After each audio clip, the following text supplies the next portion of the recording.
Hello. Hi, everyone. Hi. Oh, hi. How's everyone doing? Doing well. Good. Doing good. Awesome. Awesome. Hey, Ms. Detweiler, welcome to your first board meeting.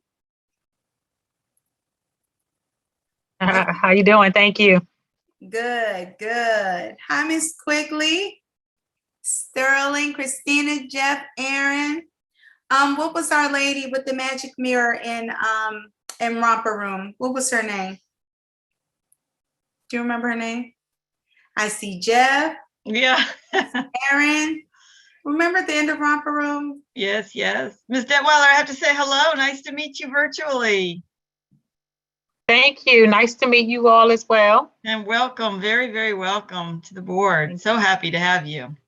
Thank you. We've heard Happy to wonderful be here. things, wonderful Awesome. things about you. So Awesome. I'm excited to be here. Can't wait to see what I can do to help. We have lots. yeah, no problem there. There's lots. All right. Who's our 407 number? Who's that? Hi, everyone. Hi, everyone. This is Jennifer Lubiera. I am traveling, so I'm on the phone for today's meeting. Hey, Okay. Jennifer. Thanks for joining, Jennifer. Hey there. Nice to see Christina is Yeah, no here. problem. Kathy, Sterling, Jeff. Good, good, good. So we 1, 2, 3, 4, 5, 6, 7. We do have a quorum, so we might just want to go ahead. It's a big night for us. Big night following a big night with our discussion last night. Jeff, you're muted. Are you talking to us? I want to know why we can't see Sterling in his ponytail. Yeah, that is really Sterling, was Yeah, there a that was ponytail last cool. night? Was there a ponytail last night? Because he let us see him last Yeah. night. Let me see, Sterling. I can't see it. You need to turn around. Oh my there we goodness, go. look Okay. at you. Nice. Wow. Very nice. There you go. I Well, haven't I had a think- haircut since February 27th, 2020. Nice. Wow. Hang time. I know, Christina, he does have hang time. Wow. Love it, Sterling. I love it. And you're doing a good job brushing all that hair back there. Who helped you with that? And I'm self-sufficient. You're doing it Remember, on your own. I'm reliving my 20s. In the 70s, I had a pretty big fro. But now we have to do our edges, Sterling. So who's gonna help you with all of that? It's just being natural. So we'll see what happens. I love it. Well, I think that pretty well does it for the board meeting for tonight. I mean, I don't think we're going to top that. I love it. My wife is laughing in the background. And she did just the opposite. She's had the shortest hair of my time knowing her. Yeah. Of her life. So you swapped. Here we swapped. I love it. I love it. I love it. All right. Well, let's go ahead and get started. We've said to welcome to everybody, and a particular welcome to Ms. Detweiler. Do you want to introduce her, Tracy, before we even, since that's part of the welcome here, and then we'll do our mission all together.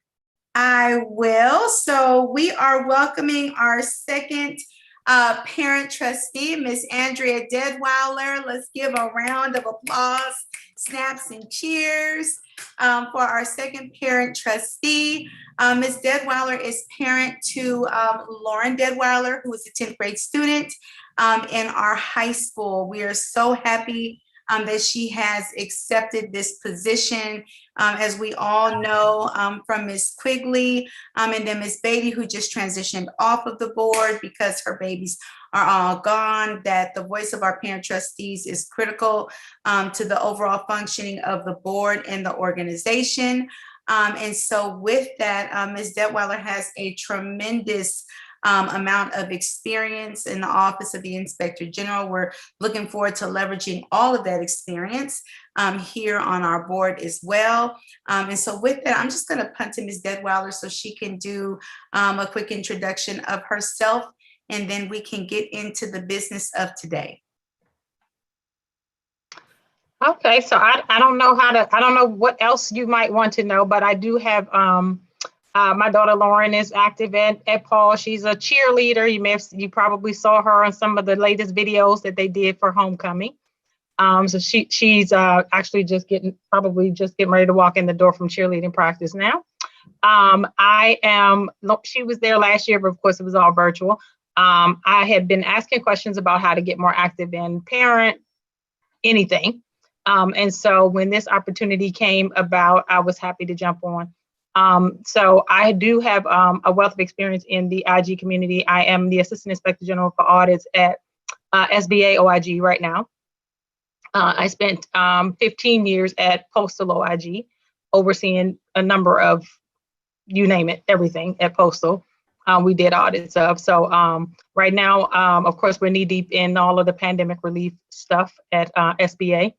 And I manage, I guess my staff has grown to about 75 maybe now, the audits division. And so just ridiculously busy job, I will tell you that. But I am absolutely willing to make time for what is needed here. So. Wonderful. Thank you so much. And a very sincere welcome. We're so pleased to have you. Thank you. Let's do a very, very quick round because we do want to get into our presentation and we don't want to take too much time. Erin Albright, I chair the board. This is my 9th year. I've chaired the school performance committee in the past, also serve on finance. And I have a background in education. That's what I'm bringing to it. And Jeff, how about you? Yes, Jeff Nelhouse. I'm the chair of the school performance committee, and I also have a background in education, both at the school level and at the state level. All right, and let's see, let's go to Sterling. I been on the board for, I guess, 12 years and been past board chair, chaired a few of the committees, currently chairing the finance committee. And I also am a graduate from Paul when I was a junior high school, with class of 1970. Nice. It'd be shorter if we could have Sterling list what he hasn't done, but there isn't anything on that list. So it would just be nothing. So we have to have him list all of it. He's done everything. He does everything for us. Kemba, you're next. Hello, my name is Kemba Hendricks. I am vice chair of the board. I think I'm on the communications committee, and I think that's enough. Yeah, that's enough. It surely is enough. And let's see, Kathy, you're next. Hi, I'm Kathy Quigley. I'm the other parent on the committee. Yep, and we are so grateful to have you, and I'm sure Ms. Detweiler will be reaching out to you for some guidance there about being a parent representative. Christina. Miss Quigley's baby, I have to say, was a homecoming queen. Oh, And I think yeah, and I think nice. Isn't Jasmine a cheerleader too? Isn't she? She's a cheerleader, yes. Yeah. And she's Oh, vice okay. president. Okay, so Jasmine, okay, so she's on there with Lauren. Okay, Yes. Mm-hmm. awesome. Okay. Christina, are you there? I am. Hi, Christina Jones. Great to meet you or see you again.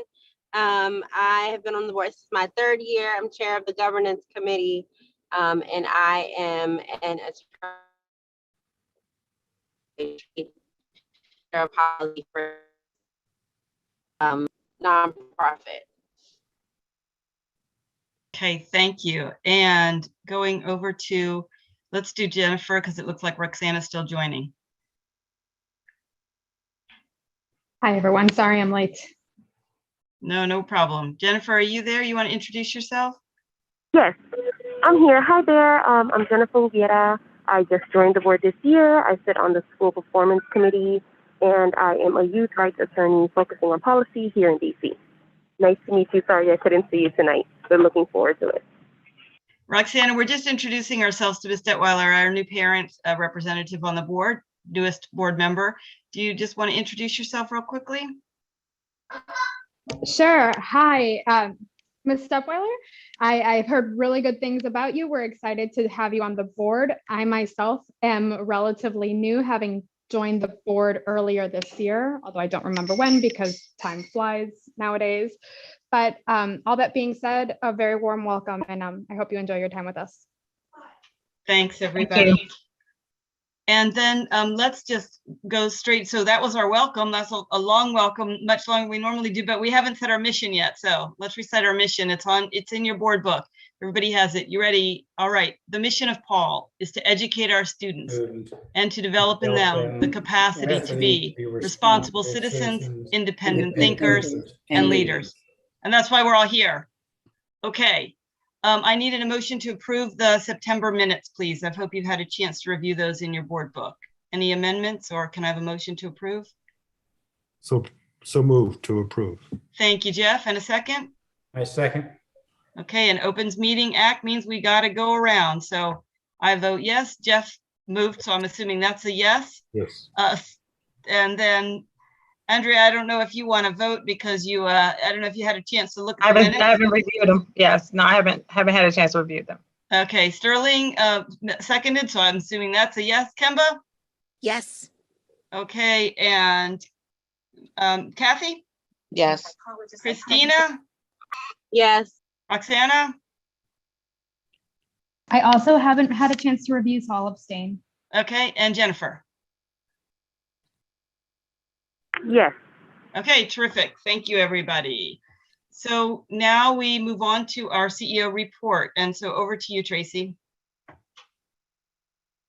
All right, I'm going to be very brief because we're going to, I'm going to punt immediately over to the guests who are here with us this evening, Julia and Josh, who are the consultants that we retained to really help us do the research to figure out what all that we needed to know as we kind of ponder this decision about whether or not we want to expand to serve 5th grade students. So just a couple of quick notes.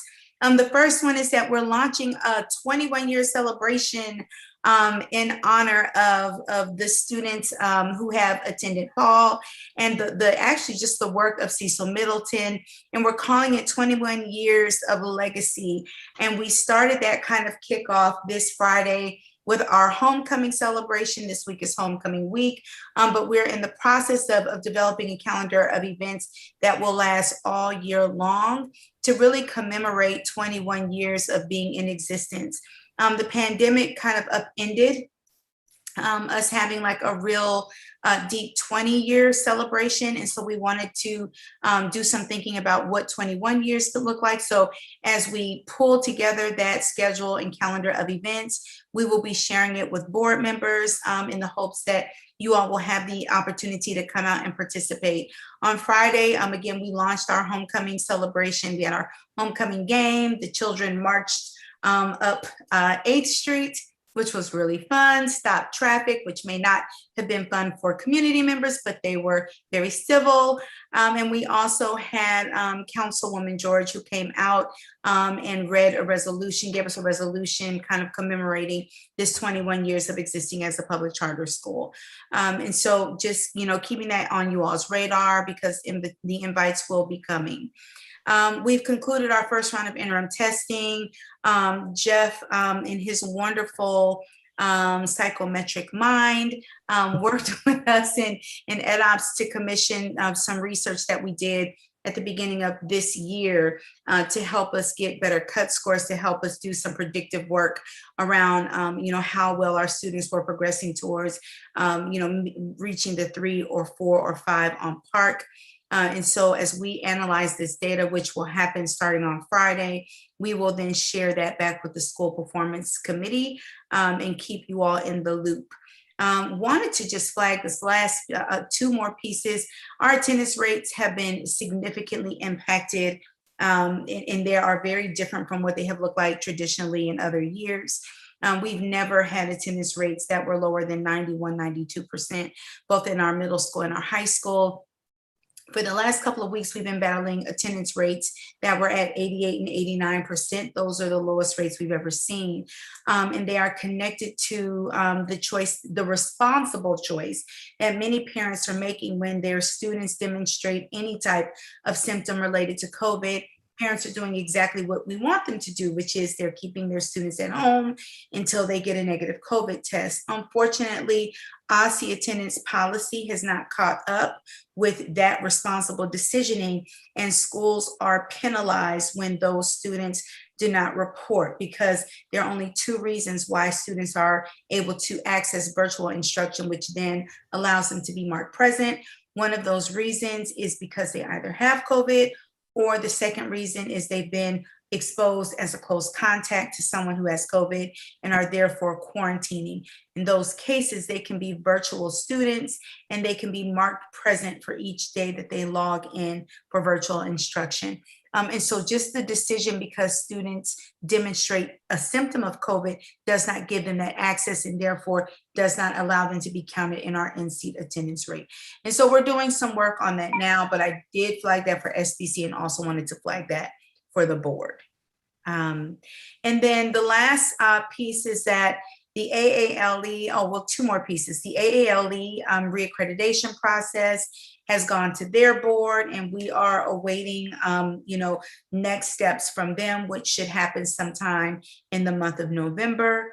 And then the last piece is that count day was October 5th.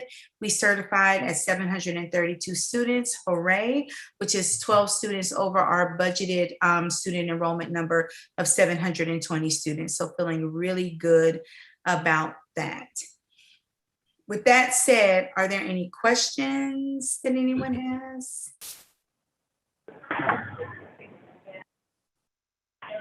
Jennifer? Do you have a question? Sorry, my phone just went off mute. Okay. All right. So with that, I am going to punt to Julia and Josh and ask them if they will take it from here. They are our phenomenal consultants from Deliver Ed, who are going to share with you all, a shorter version of the deep dive that we took into their report and their findings last night during our SPC meeting. And Manya, if you would please allow Julia to screen share. Okay. All right, Julia and Josh, I will punt to you. Great. Thanks, folks.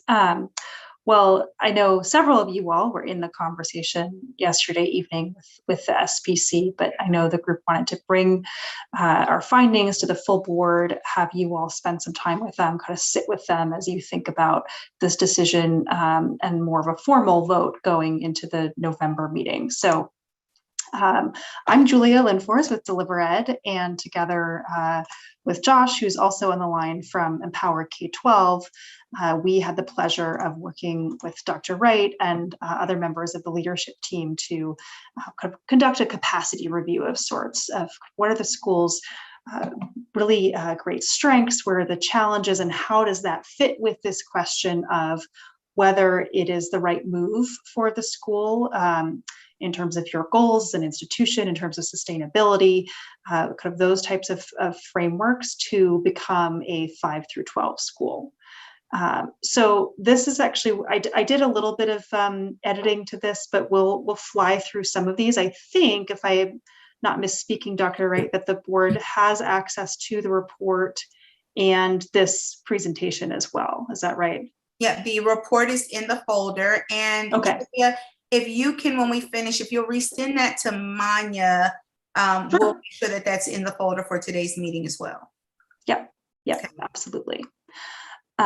So briefly, I'm with Deliver Ed. We are a DC-based organization. I'm actually a resident of 8th Street, just about 12 blocks south of you all. So we're hyper-local in this case, and we work with educational leaders, schools, districts, and states on managing implementation across complex education systems. And we are excited and jazzed to actually get to partner with Josh and his organization for this work. And I'll turn it over to him to briefly introduce himself. Good evening, everyone. Josh Boots, Executive Director of Empower K-12, DC nonprofit that supports schools to use data to improve And one of those uses of data is to really tease out what are the right policy decisions we might need to make in the best interests of kids in the District of Columbia. We're very mission driven, really care about the outcomes for low income Black and Brown students. So what we did together was we worked through that capacity review, really understanding the context, the opportunities. We interviewed stakeholders. Many of you on this call were part of those interviews, and we thank you for the kind of candid conversations that you were willing to have with us. Josh and Empower K-12 gathered both Paul specific data and citywide data to conduct analyses on student achievement, enrollment projections, other pieces that we'll talk about.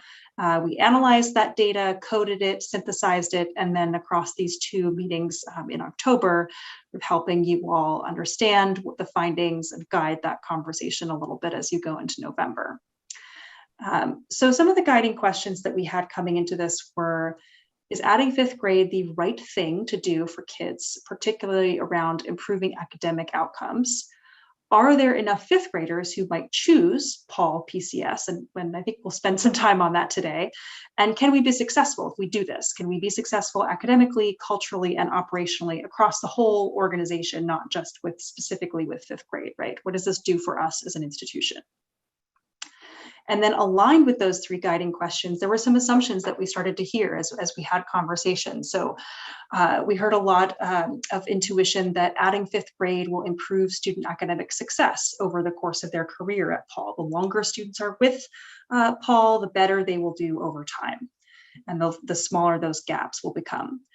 Adding fifth grade will contribute to stabilizing enrollment fluctuations. Always challenging to meet enrollment targets when you have fluctuations in 7th, 8th grade, 10th, 11th grade, grades that students aren't necessarily actively looking to move schools. And then the third assumption was that adding one section of fifth grade is a light lift approach. We're talking, are we talking about 20, 25 students if we do this? And that's not a lot of additional kids in that 730 some odd group. And so that could really help avoid the pitfalls of prior expansion into high school. So we're going to examine these three assumptions. I think we'll probably spend more time on the first two, just because that is where there's more of the quantitative data that folks might want some guidance around understanding what it is that Josh and his team found. But first, I wanted to just kind of summarize what we did yesterday with the SPC. So we had an extensive conversation yesterday with that group, and they really asked a lot of important and key questions around recruitment and retention, academics, and operations. So in recruitment and retention, the conversation really focused on what does it mean to start recruiting for fifth grade in terms of targets for other grades that we have, right? Do those change if we add fifth grade? What is that kind of go, no go bottom line number for enrollment? Maybe our target is 2025, but if we only get 10, what does that mean, right? And then is adding fifth grade and kind of starting to generate our own feeder students as a result of that, is that the best approach to addressing enrollment challenges that we see happening in further grades? In the academic conversation, folks are really interested in what will happen programmatically 6th through 8th grade if we were to add fifth grade. So would it be that fifth grade would act more like an elementary level grade, more self-contained? Are we talking about having 6th grade teachers, teach their subjects across 5th and 6th grade? What does that mean? Will adding fifth grade help fix the instructional challenges that we already have in middle school? Or do we need to focus on addressing some of those challenges first in order to be successful? And then on the ops side, we talked a bit about how do we deal with the perception that we heard quite clearly. There's a perception that people are already on top of each other within the building and that there's just like literally not space. But we know from Will and from other leaders on the team that we're well under our certificate of occupancy limit. There is space, but maybe it's not being optimized. So what does that mean to kind of communicate that and get people on board? And the staff retention question, we'll talk about that a bit as well, the kind of the reality of burnout. I was actually just reading an interesting article, Dr. Wright, earlier today about this very subject in terms of teaching. And so I was thinking about sending it along your way. So you may have already seen it. Anything, Mr. Nowhouse or Ms. Albright, that you would add about our conversation and what it focused on yesterday? I think you captured a nice summary of it. Just one question maybe for you and Erin.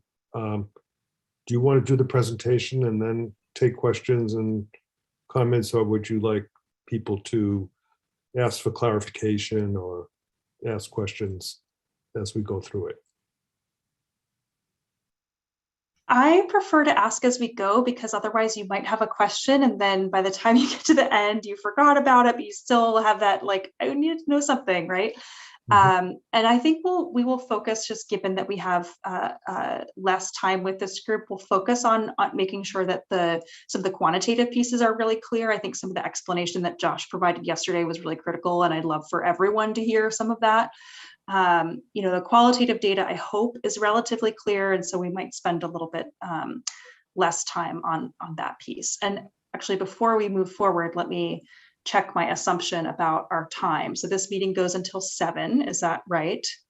And I assume you may all have other things that you want to accomplish before 7.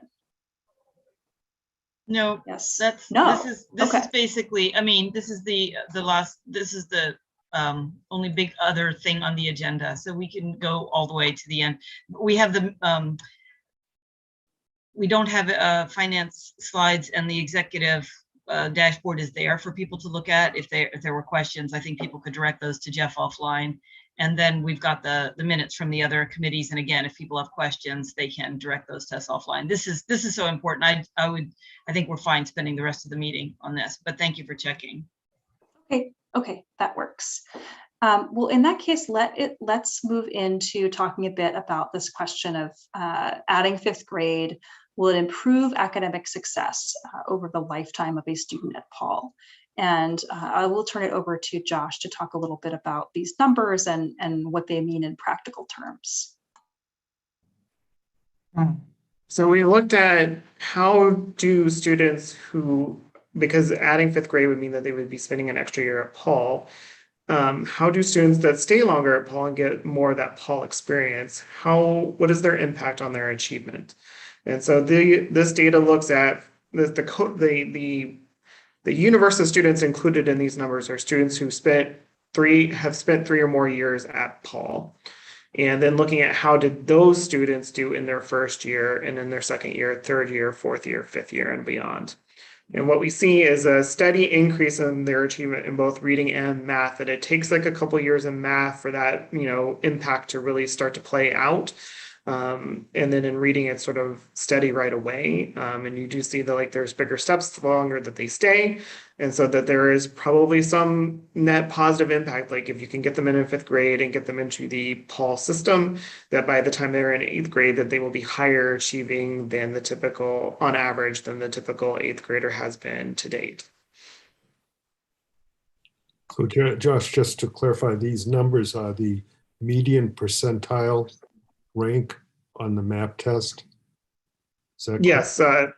Yes, thanks, Jeff. This is the NWA MAP assessment in looking at your historical data. Yeah, I just say that for we have some new board members and they may see these numbers and not know what they stand for exactly. Yeah, and I think Jeff had a good question at the committee meeting about what does a 44th percentile mean? And MAP has done a lot of research on the links between the results on their assessment and the results on PARC. And to note that students at around the 40th percentile are about the cut point for being at a level 3 or higher. And so what we see here is that on average, students come in at level 2, and the longer they stay, that they're able to move up to that level 3 and higher.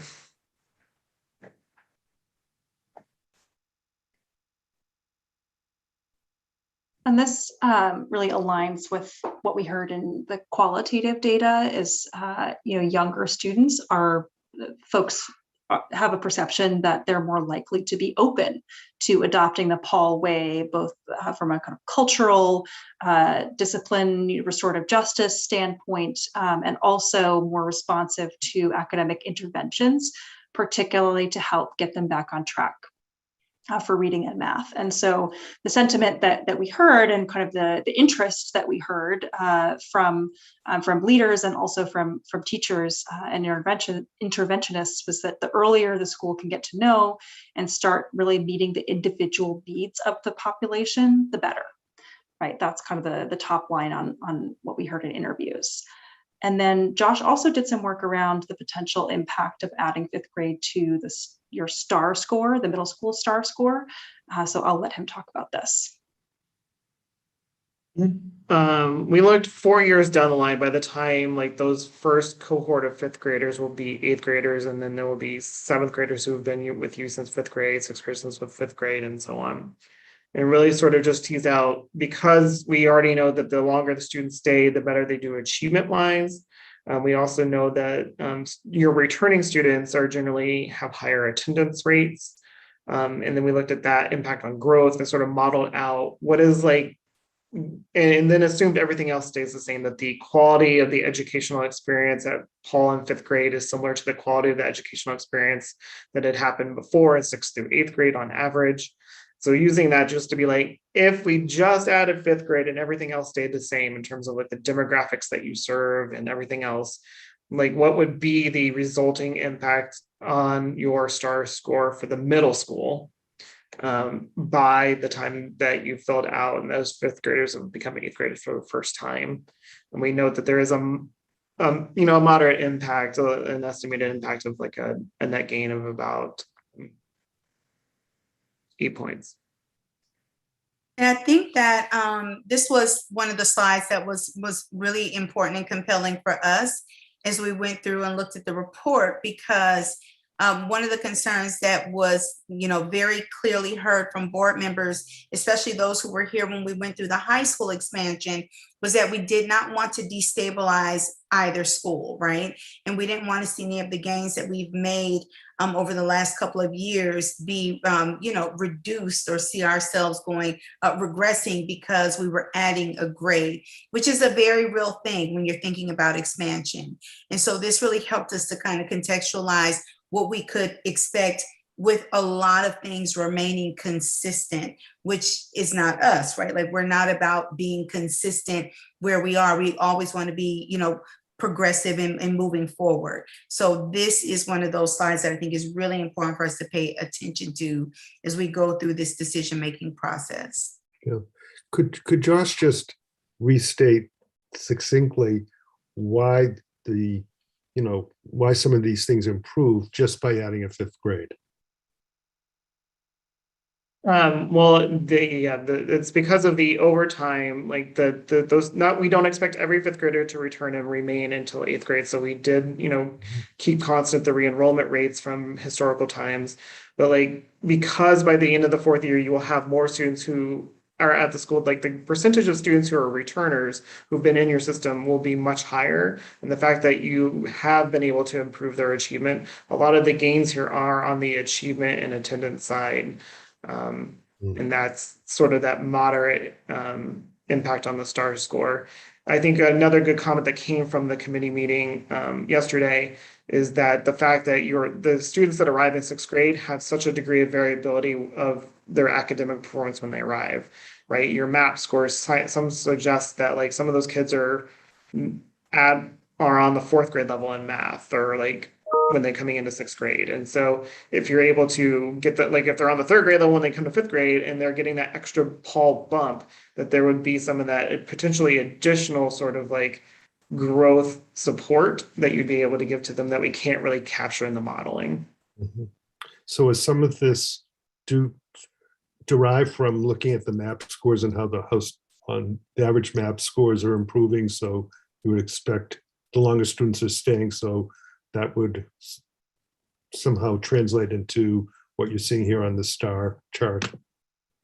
Is that kind of and the growth to proficiency, a little bit of that growth to proficiency metric is also about proficiency, right? Like if a student is proficient and stays proficient, they count positively in that number. So having more students in that number is helpful. So most of the gains here are on the achievement metrics, but there's a little bit of a gain on growth to proficiency, and 5th graders generally have higher attendance rates, so that would help improve the attendance rate.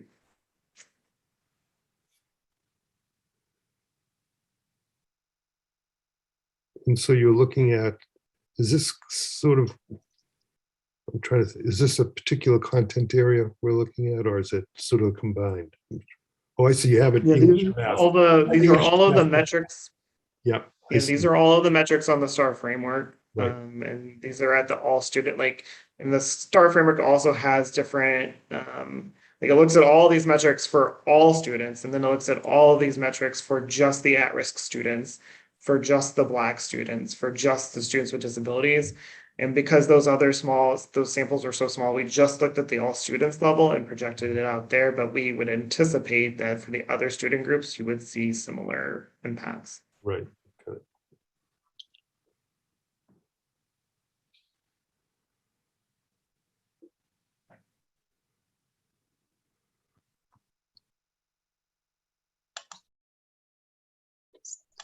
Looking around to see if anyone is unmuting themselves. And of course, there's time for more discussion at the end as well. I think this brings us to the key risks that we unearthed around the potential decision to move forward with fifth grade, right? Is that this crucial pressure to get it right with teaching and learning for fifth graders. As Dr. Wright was just saying, it's great to calculate what happens when things hold constant, but that's actually not our goal. Our goal is to continuously improve as an institution.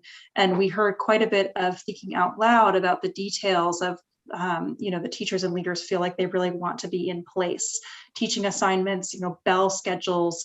We heard a lot about the significance of social emotional learning work that is specific to fifth graders, and that, you can't copy paste what you're doing with sixth or seventh graders for fifth graders in that arena.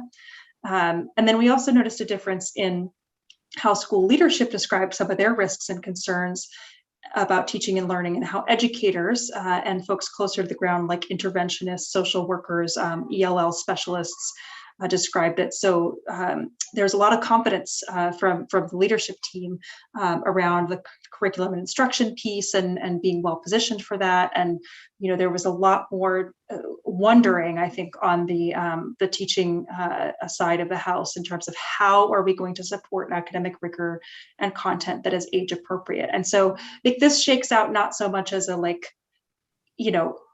no, we can't do it sentiment that we heard. We heard more of a, boy, it's really important that we hammer out these details, that we implement well, and that we progress monitor so that we can fold this into our way of continuously improving the teaching and learning that we do with our students, and make sure that we're successful.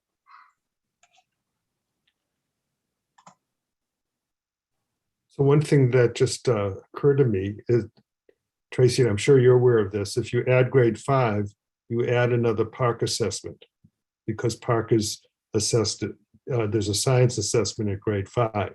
That's right. Which might actually be a good thing, because you'll get some data about how students are doing in science much earlier than you're getting now when there's only an 8th grade Park, right? That's right. In the high school. Well, it's 8th and 10th, I think, right? It's 8 and 10? Yeah. Yeah. You have it at 8 and 10, Yeah. but it would add another assessment at grade 5. So that's a real, there's something to think about there in terms of the science curriculum, and getting, strengthening that and getting that kind of feedback on how students are doing in science earlier than you're getting now. Yeah, absolutely. Totally agree. Yeah. And I will say, just Tracy and Jeff, that you should have access to that in the SLED. Like all of those historical Park scores for your new students should be there. Obviously, there won't be any science this year or in last year. Right. Yeah. Let's dig into the second assumption that adding 5th grade will contribute to stabilizing enrollment fluctuations that could happen in further out grades as well. And this is one that I'll have Josh talk about. Yeah, so we wanted to really have a sense of like, if we add a 5th grade, that is sort of like an untraditional entry point into school, right? Like the traditional points being pre-kindergarten, kindergarten, 6th grade, and 9th grade. So we really did want to get a sense of like, how many 5th grade students could we actually get if we opened up a 5th grade? And to do that, we looked at some historical data in terms of like enrollment increases in the district over time, like the historical trends and the number of students that are enrolled in fifth grade, historical trends in the number of students who apply to get a seat in fifth grade through the My School DC application process, how many seats are made available in fifth grade that other schools are making available. And then getting a sense of also looking at the like 7th and 8th grade, those other off like untraditional times where Paul does pick up a few new students to really get a sense of like, what is the most likely scenario for us in terms of like the chances that we will meet our targets.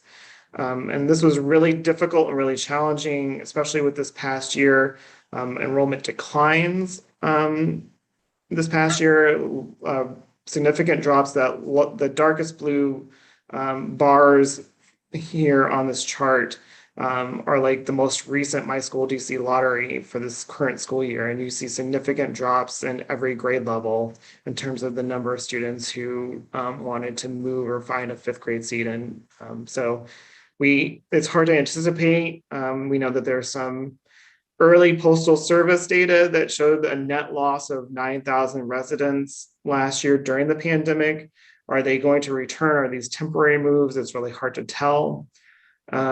So we did model out a couple different scenarios. So for us, that best case scenario is really like that Paul is able to get to have that sort of like traction. Your best traction is in 6th grade. Like the percent of applicants who choose Paul is highest in 6th grade. So like it's a little bit lower in 7th and 8th grade. There's one fewer students who are available in those grades, but your percent of students who want to go to Paul in those grades is lower. And so we estimated when we looked at that, we also said, those pre-pandemic trends will maybe return. Then in the worst case scenario, that those pandemic trends of declining enrollment continue, and that you would maybe struggle to get these new students in 5th grade. And so we also then thought the most likely scenario is that there will be some return of students in terms of like more enrollment and more participation, and that your ability to attract students would be somewhere between how the percent of applicants that choose Paul in 6th grade and the percent of applicants that choose Paul in 7th and 8th grade. And we looked at what is the probability of meeting those 25 and 50 student targets that were sort of given to us at the time. But then we know that during the discussion last night that I think it was Will had said that like we need at least 16 for this to work. And then we calculated the probabilities on the fly. And just to give you a sense, so in our most likely scenario, we said that there's a 78% chance of getting 25 students. We actually think there's an 89% chance of getting 16 students next year. And in 2 years, if you wanted to double that from 16 to 32, that there would be a 78% chance of getting 32 students in 2 years. So these aren't necessarily the highest probabilities. And I think that these are all assuming that we don't make any changes to the way we target and recruit, but I do think that there's ways to bend those probabilities in the direction, right? Like choosing to spend a little bit more to try and recruit 5th grade students, maybe even taking that data about like the longer that you stay with us, the better like our kids do, and then using that as a recruitment tool to get more of those families that are searching for a 5th grade option to choose Paul. And to choose that, like, let's get into middle school now and be in the same school for the next 7 years. I think that there are a number of the different areas of the report were super compelling for the executive leadership team of the school. This was one of those areas, specifically thinking about how major the shifts have been in terms of the willingness of families to move and transition students while we're still in the midst of this pandemic, right? And so what that does is it doesn't push us away from, and I'm talking about us internally as we've discussed this as a school-based, executive management team, doesn't push us away from whether or not 5th grade is a good idea, but it does make us think about, okay, wait a minute, is this the right idea given the fact that the dust is still in the process of settling, right? That's what, when we see this slide, it makes us think about. And then the other piece is, I think that it's really important to note, and thank you, SBC team. And I think this was a question that Sterling had last night, like what is the number that makes it worthwhile? And 16, is that number when we plug it into, our budget matrices, it is the number that makes good sense for us to continue to push forward, with this idea around expansion. And 16 is still impactful and important because we have now an organization that serves 8 grade levels. It definitely lets some of the air out of the tire as it relates to having to recruit for grade 6, which has proven to be super competitive and challenging, especially given the fact that there are not tons of 6th grade students that are being reproduced that miraculously live in the District of Columbia.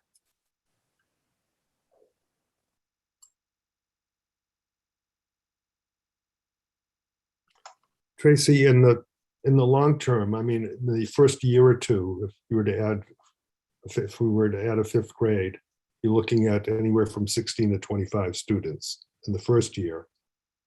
And the second year, how would that progress over a 3 or 5 year period? What's the vision here? I think, well, so 2 things. I think in connection with some of what Aaron said last night, that's part of like the next step, right? Like, so here's our starting point, but then thinking about over the course of the next couple of years, this is a good time to think about it because this is the strategic planning year. Mm-hmm. So is this something that we want to remain constant, for the next 2 or 3 years so that we can get a good feel for the curriculum, we can get a good feel for the outcomes of students, and then make a decision if we want to grow from 1 class of 5th graders to 2 classes of 5th graders. I think because, and I hate to use the term budget neutral, right? Because that may not be the right terminology, but it's the terminology I have. And so adding 25 students, we can carry that today, right? Like we could carry that potentially today, given our current budget and our current students. It doesn't necessitate a huge shift in terms of the master schedule for our middle school. When we grow to 50, that would require a shift.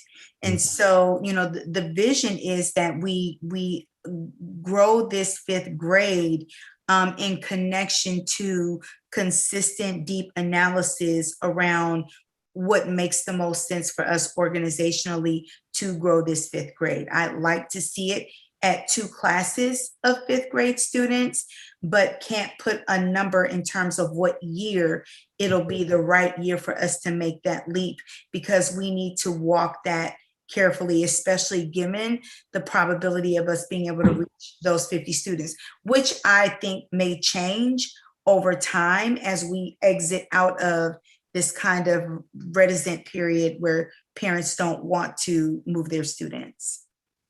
Thank you. That's helpful. Okay. I think this is a bit of a reiteration of some of the things that we've just been talking about. By attracting students in 5th grade, you could become your own feeder, stabilize the enrollment in further out years. That's really helpful, Dr. Wright, to think about in terms of, what would those targets be? You want them to be well integrated with your overall organizational goals and strategies. One note is because of the timing of the My School DC lottery and when you would need to declare the number of spots you have available, you can't offer 5th grade and then say, oh, that really didn't work, we're not offering it again next year. You wouldn't have time to make that decision. So you'd basically have to commit to offering 2 consecutive years at the outset. And we talked a bit already about that, the pandemic's ongoing impact on student movement and enrollment. So there really is considerable risk in trying to project further out. So let's talk a little bit about this 3rd assumption around the light lift piece. I talked a bit at the beginning. We heard phrased a few different ways, but the sentiment was, in terms of the building, we are already on top of each other. We have limited space to do pullouts for instruction. Some teachers don't have their own classrooms. All of those things that we heard, and what we heard back from Will and from ops leadership is that, we're not legally maxing out our space by any means. And so it's a matter of kind of perception. It's a matter of what COVID protocols have done to the use of space and the movement of students through space. But staff and board members really expressed quite a bit of confidence in the ops leadership to successfully plan for and execute an expansion, that you all have solved very complex challenges in the past. And so there's confidence there. I think one other area that emerged here was around recruitment of families and fifth graders, and this real cultural perception in DC that fifth grade is part of elementary school. Yes, you do have families going out and seeking to move in fifth grade for particularly competitive or kind of specialized charters. But there's still the feeling that my fifth grader is a little kid. My fifth grader is not the prepubescent person that that we know them to be. So that you would have to be really quite explicit about how you are setting up fifth graders for success and safety in an environment that's really designed for current middle schoolers and high schoolers.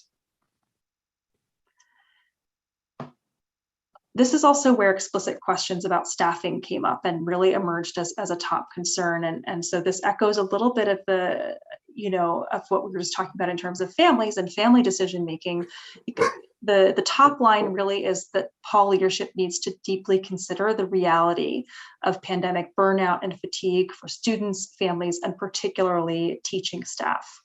So asking classroom interventionist staff to stretch further to serve more students may not be the right thing at this moment. There's that real risk of burnout.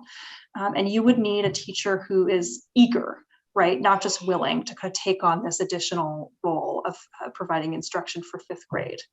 And then something we heard from an external LEA leader was, you really may need to overinvest at first to get this right? The academic benefits need to outweigh anything else. And that could look like staffing up more than you might anticipate for a small number of students, right? Making sure that students have support, that they're in small classrooms, that you really are meeting them where they are and setting them up to continue to kind of close some of those achievement gaps going forward.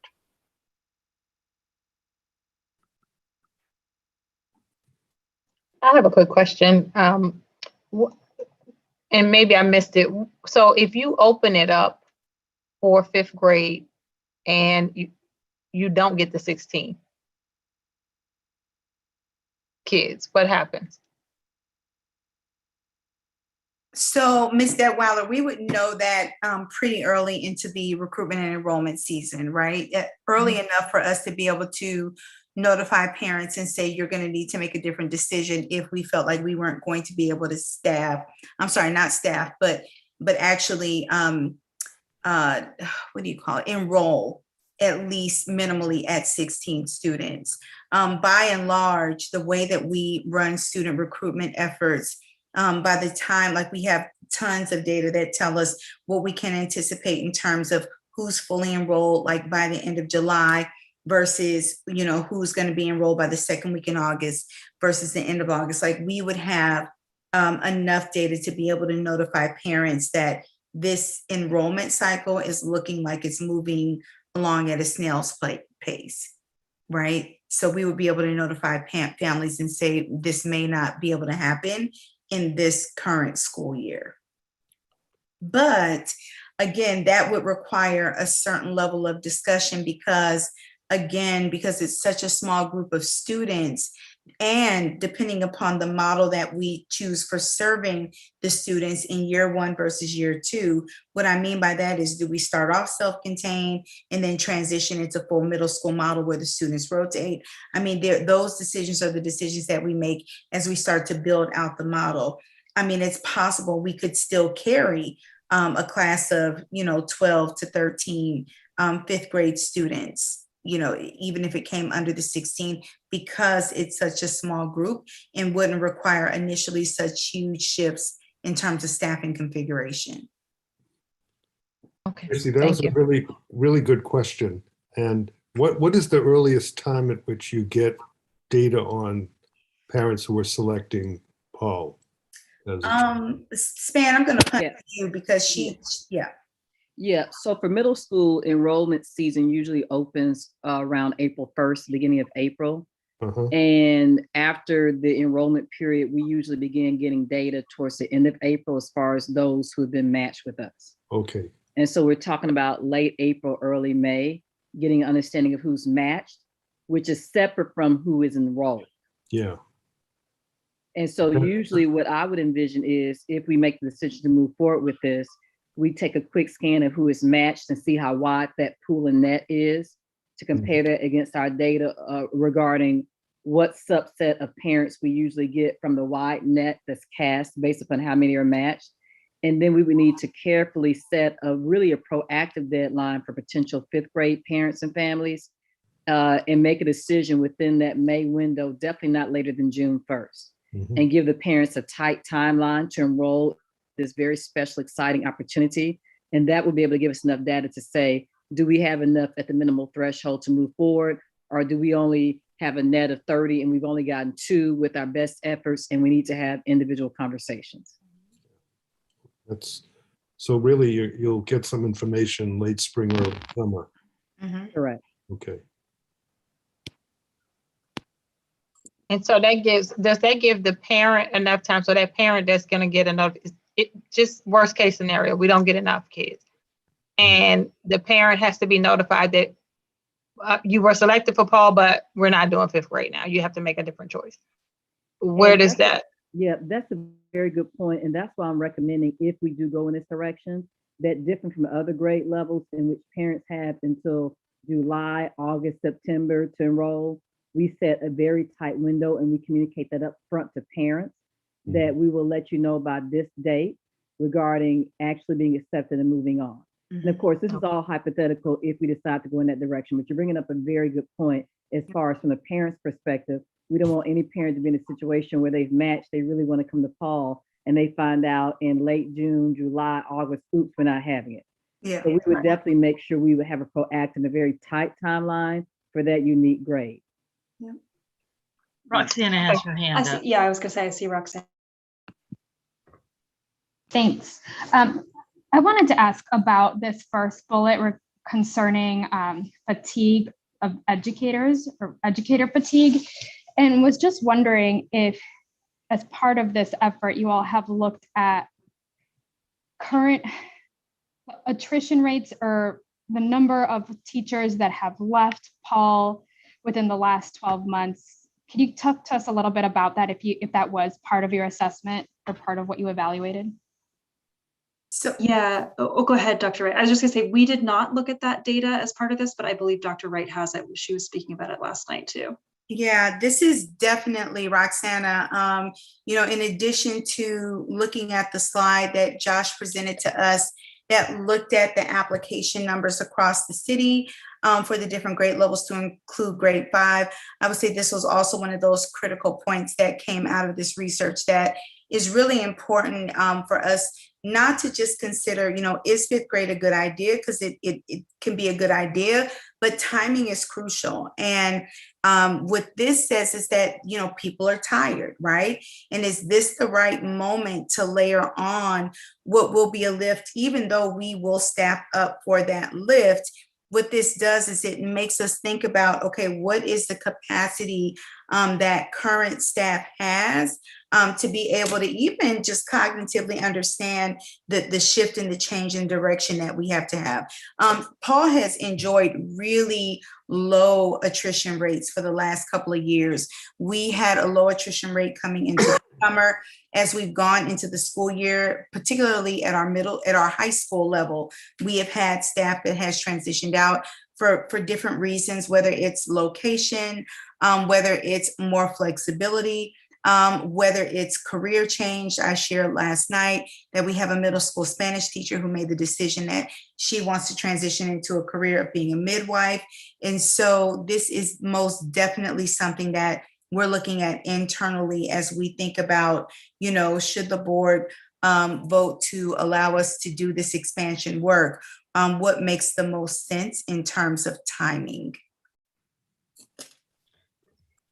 Thank you, Dr. Let me just jump in here to say we're just about at time. We're 1 minute away.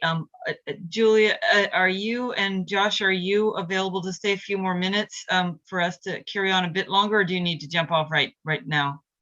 I know you've got little ones, Julia, that are gonna want you. Yeah, I could probably do 5. Yeah, if the you know the screaming start right now there's no screaming, so.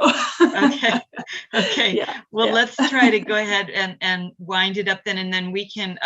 We do have, just to remind everybody, we have our November 9th meeting coming up when we'll continue this discussion and then actually take our vote. And of course, we've got time to think and process and ask more questions between now and then. But let's go ahead and get full advantage of having Julia and Josh here right now, and then we can continue our discussion among ourselves, maybe at those other opportunities.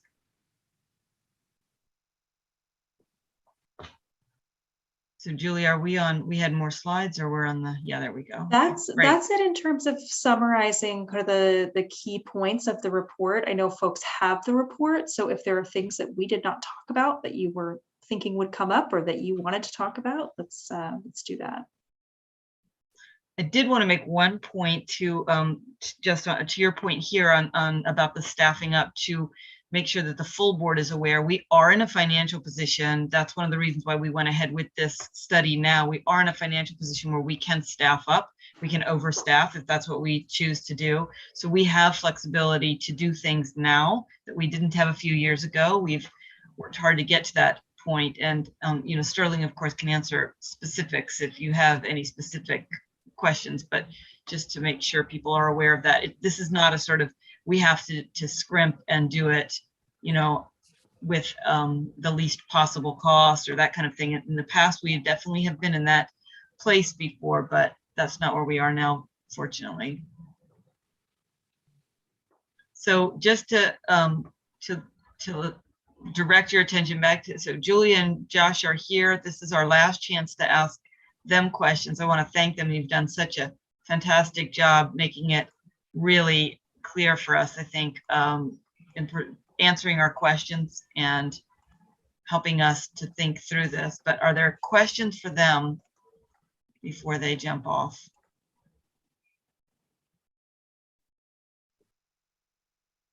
I just wanted to say thank you so much to Julia and Josh and the rest of the Deliberate team. And while this may be, you know, the last time that they're with us in this space relative to the 5th grade piece, if there are some lingering questions, please feel free to email those to both myself and or Manya, and we will get those over to Julia and Josh.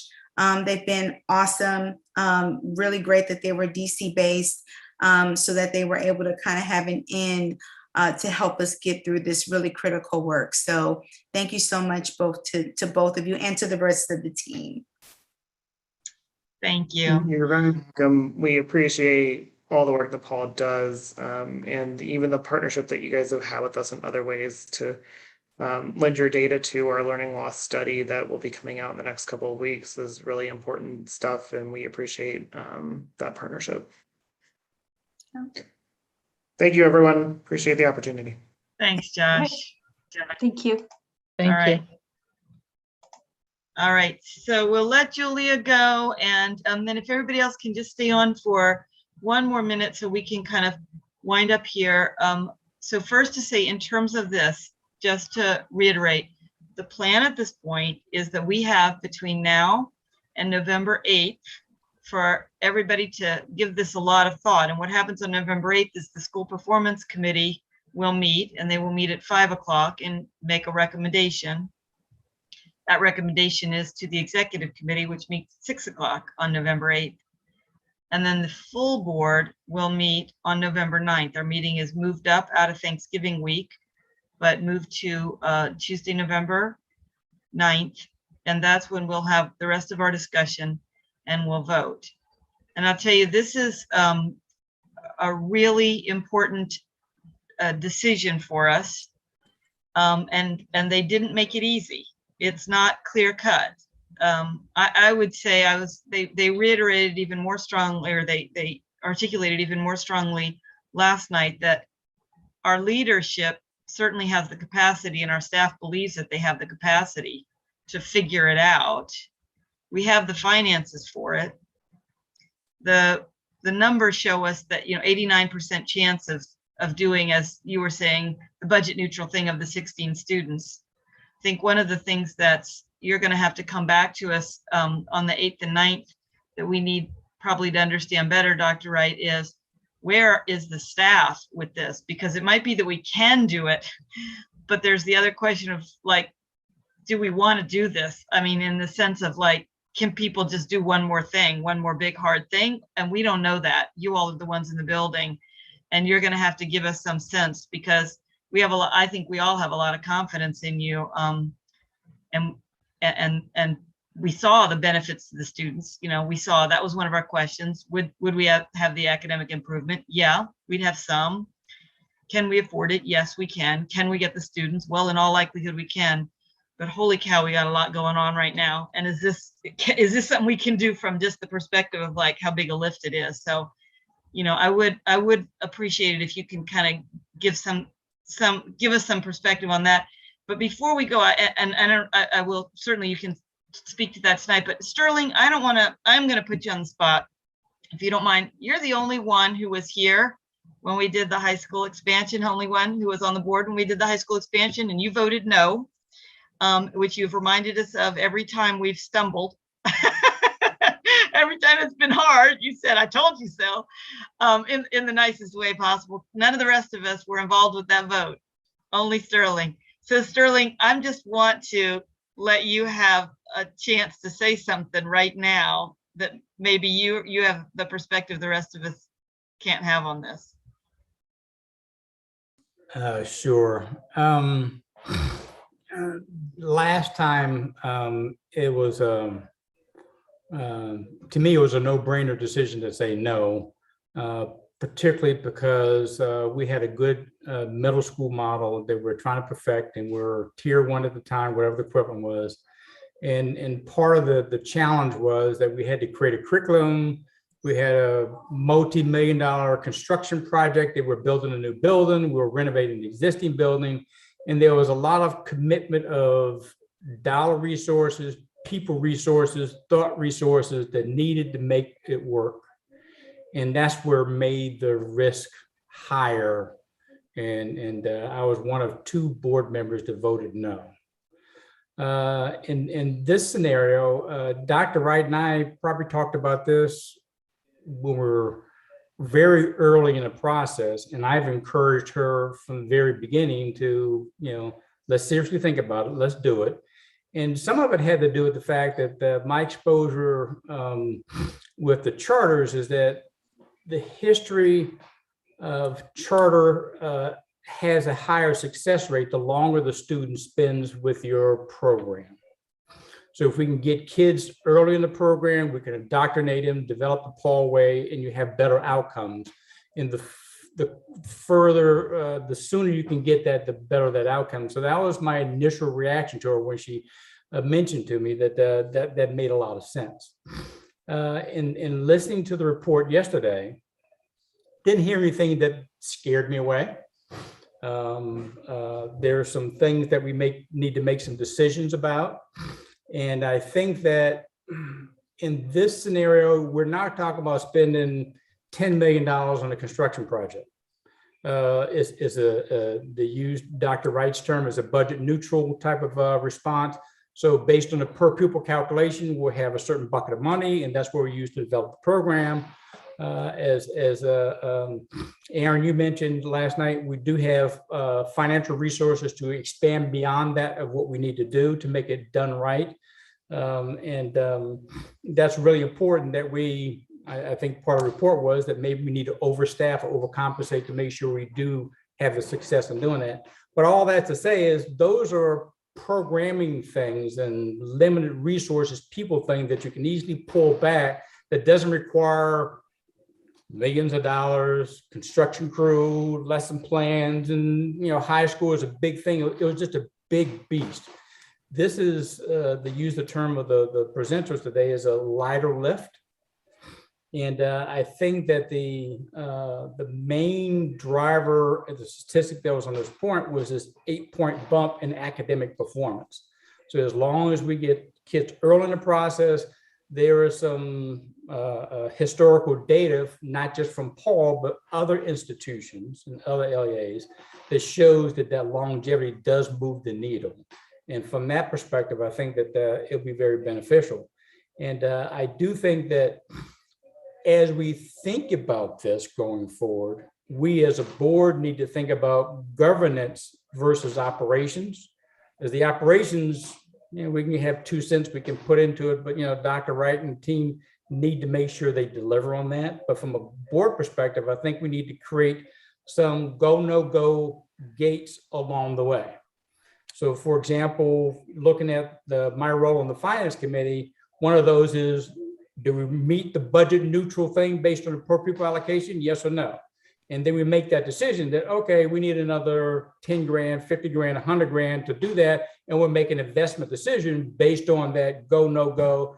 We've exceeded that number, or we think we need more money, we'll do that. The other one from a finance standpoint is probably the 16 students. If we meet that minimum threshold, then we can go forward. If we go below that, let's have a discussion about that. I would suggest to you, Jeff, on the SBC committee, they would create those academic performance no-go things, but it needs to be a 3-phase process. One before we actually execute and pull the trigger. The other one's during the 1 or 2 years that we're doing that, because they recommended that we can't do this 1 year and pull it back for 2 years. But there are some gates we needed to do or establish that during this process, we are meeting these milestones and things are going in the right direction from a needle perspective. And then after it's fully implemented, it's still never too late to pull the plug. Something's not right, but we just need to come up with these gates from a board governance perspective that will allow us to look at things from a large indicator light. If we need to scratch below the surface, we could do that and make some decisions. But from a governor standpoint, it's easier to do the 5th grade, and I'm in supporting and doing this because it is a lighter lift, and I think it will improve academic outcomes, which is why we're here, with a minimal risk, and we have the finances to do so. Thank you, Sterling. Boy, I didn't know you had it all worked out. That was a magnificent summary. Does anybody else have something that they want to say before we close out? I'm aware we're over time, and I appreciate everybody staying. Jeff, go ahead. Yeah, no, so I think Tracy alluded to, the sort of the environment we're in here, the reality that there's still a lot going on, a lot of impact with COVID. So the proposal is to expand in the 5th grade, to the 5th grade next school year. Right now, that's the proposal. So I'm wondering whether, I think this proposal came from you, Tracy. I don't think anyone on the board actually made the actual proposal to expand to the 5th grade. You might have gotten some input from Sterling and others, but the question is the proposal still to add 5th grade next year, or do we want to consider delaying that 1 year, given a lot of the unknowns that we're facing this coming year? So I think that the proposal is in 2 parts, and I wonder whether or not the second part falls into what Sterling talked a little bit about, which is like the management piece, which of course we will bring back, right? Which is the governance piece is, do we expand, yes or no? Mm-hmm. And then I think the second piece is allowing, me and my team to kind of work together to come back and say, given the totality of everything that this is going to take and where we are, and just the temperature of staff, families, yada, yada, this is what our recommendation is going to be relative to when that expansion happens. And so for the board, it is yes or no, can we do this expansion work? It's already been approved in the charter. There is this one form that I would need to submit to adjust a chart that they need to redo in our charter, but it's just, it's perfunctory at best. So I wouldn't lump the 2 together. I think that it has to be separate. It is, are we going to do this expansion? Yes. And then the management is allow us to dig into, the different pieces that are real legitimate things that we have to look at, right? Like the burnout is a real thing. It truly is a real thing. And we do have to balance that current feeling against, what we know we could do and staff up for. Good. So would there be a date by which you could do that? So let's. I think that when we come, and I mean, let me talk with Kimba and Aaron in our check-in this week about what makes the most sense in terms of like a date for when we can kind of, look internally and say, this is what our recommendation is. Should the board vote yes on the proceeding, then when we can come and say, this is, what our recommendation is for when, if the vote says, if the vote is yes, that we should make that expansion. Roxana has her hand up. Roxana? Yes, so this is piggybacking a bit on what you were saying, Erin, and also Jeff's question regarding whether we do this year or next year. And I just want to come back to the staffing, the faculty and staff issue, because that's for me it's like the elephant in the room, right? Like I'm not sure this is going to be a heavy lift. I'm not sure this is going to be a light lift in the year of a pandemic when we're having labor shortages across the board, right? Like my kids go to a charter school that we've lost so many teachers, and it's directly impacting my kids' education, right? And so whatever may have happened however many years ago when the high school expansion took place, like at least the teacher, like the situation was fundamentally different. And so one thing that I would request of Dr. Wright, and it sounds like this is already on your to-do list, but what I would ask is like some really concrete information about what the teachers and the faculty are saying about their mental bandwidth to actually make this successful, right? Like I understand that they are capable of doing it, but I see the capability of doing something as very different from the desire to do something, the desire and the willingness to put in the effort in a year when people are just exhausted. And so it sounds like that's already on like folks' radar, but I just wanted to stress it because it's something that's very much on my mind and on the mind of a number of parents that are in public charter schools in Washington, D.C. Yeah, it definitely, thank you for raising that, Roxana. It is absolutely unequivocally top of mind for us. I'm in a number of different groups with executive directors and CEOs across charters in the city. Staffing is a real live issue. It is partnering in terms of the two topic agenda items for every meeting. We talk about COVID and we talk about staffing, right? Because the Great Resignation is a real thing that is eating, a lot of districts alive. And so, we do have to think about that. And I'm not just concerned about that. And I have to be very transparent about with just my teachers, but the reality of it is that this is not a lift for my teachers, right? So we're asking their opinions, but the way that we would navigate this is not in a way that it would feel like extra work for them.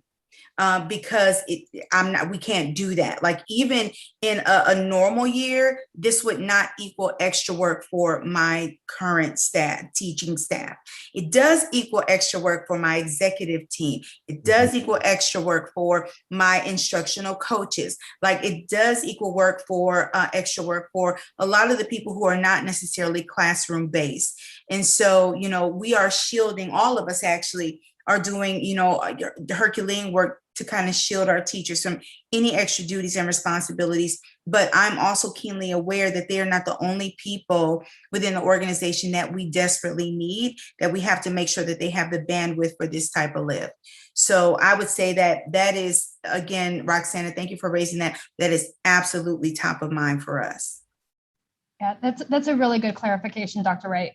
Thank you. That's a good point. Yeah.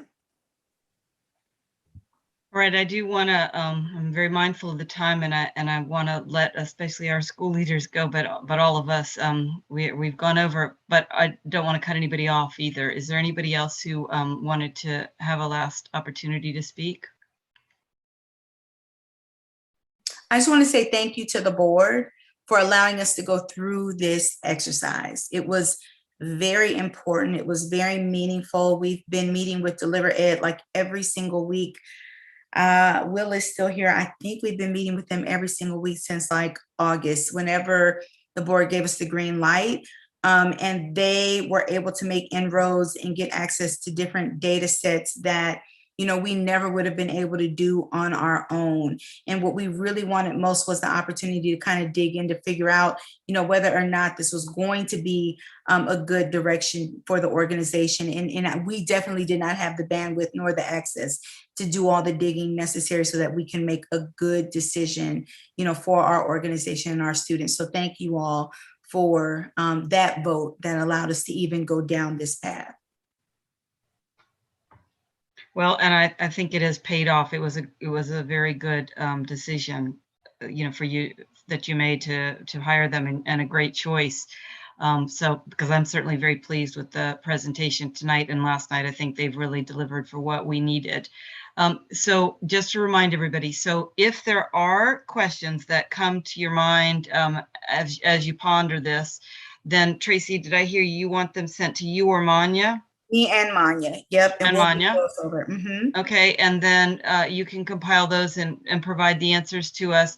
We have 3 committee meetings coming up that are all going to deal with this. So the Finance Committee is first, and I think if I'm remembering right, that's the 1st, November 1st. Then we have School Performance again on November 8th, and then we have Executive on November 8th. So everybody in the committee, the relevant committees will be going in depth and really making sure that we've covered all our bases. And then when we're coming to the meeting on the 9th, there'll be more opportunity for discussion, but we will be voting that night. So we do need to be coming to that meeting with that understanding and ready to make a decision as to whether we're going to expand and add a 5th grade. And thank you for the clarification, Dr. Ray. I think that's a very helpful one to say. We're going to decide about the expansion, and then you all will, and we'll come in and you and I can discuss that about how we'll go forward in terms of the date for doing the other. Yes, Sterling. I don't know if it's appropriate or not, but is it possible that the SPC to have their deliberations and to make a formal recommendation, thumbs up or thumb down, and they make the presentation to the board? Well, they had asked if they could do that to the executive committee, and then we're bringing that forward from them. We're making our own decision based on whatever recommendation they make. So that's why we're flipping our meetings on the 8th. So SBC meets first. They make their recommendation to the executive committee. The executive committee takes that into account, makes our own recommendation, and that's what's coming to the board. Obviously, we'll be transparent about whatever the SPC has recommended as well. And I would suggest the Finance Committee ought to do the same thing. Sure. Right. Yeah, I mean, we should all be coming. It's very important that we all have our different perspectives, and we all need to come to this decision and bring the viewpoint, the perspective, looking at it through that lens, right? Okay. From our committees. Sounds good. All right. Well, then, thank you everybody for staying on. I really appreciate your extra time. Oh, Jeff, one more thing. Question. Which committee is Andrea going to be on? That's a great question. So I think we need to take that offline because I haven't seen her resume yet. I heard her wonderful resume. Sounds like she could serve on any or all of them, but that's probably not fair to her. Right. So Okay. that's a great Sometime question. we'll find out. All right. Thank you. I was going to ask the same question. Thank you, Jeff. Well, right. you can serve on multiple. You can serve on multiple committees. Like, let us. That's what I heard her. That's what I heard. I want to be careful not to overcommit. Okay, we'll get back to you very quickly on that. Yeah. Okay. Thank you. Thank you all. Have a good night. Thanks, everybody. Good night.